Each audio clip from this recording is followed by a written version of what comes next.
To print in Microsoft Excel, for instance, if you have a large amount of data of this nature to print in Excel, you follow the procedure. You can see how large the data is. Okay, let's scroll down. Okay, we have 2,865 records here.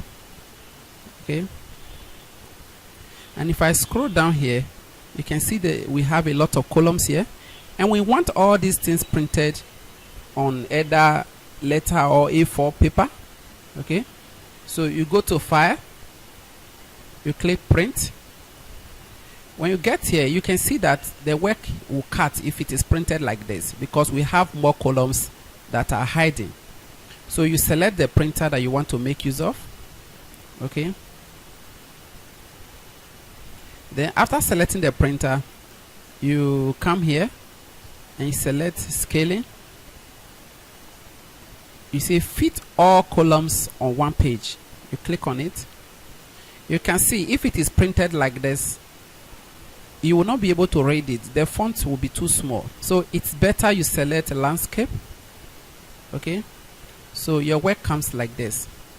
When you are done, you can also click the margin to adjust the margins.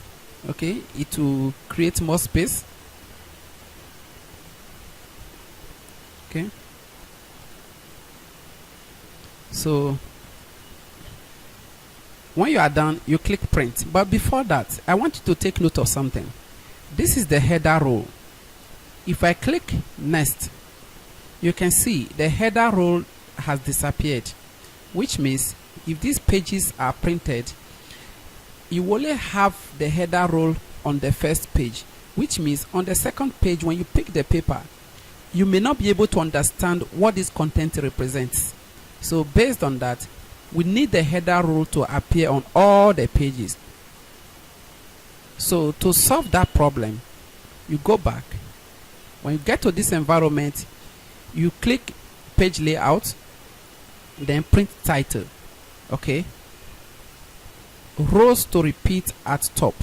Which row do you want to repeat on all the pages? You select this icon by clicking on it.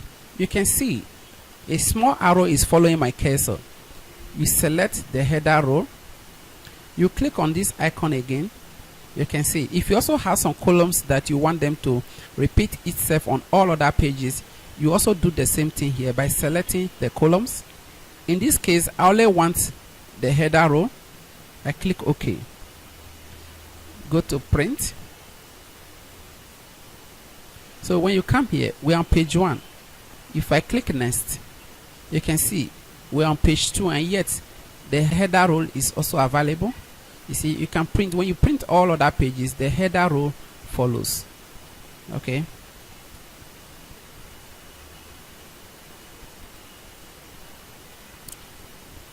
Then in some cases whereby you want to print some selected part of the document, you don't want to print everything. Maybe you want from maybe you want just 20 records. You select the header row. You hold your Shift key down and you select the last record. I selected 21 because the first one is the header row. Okay, you go to File and you select Print.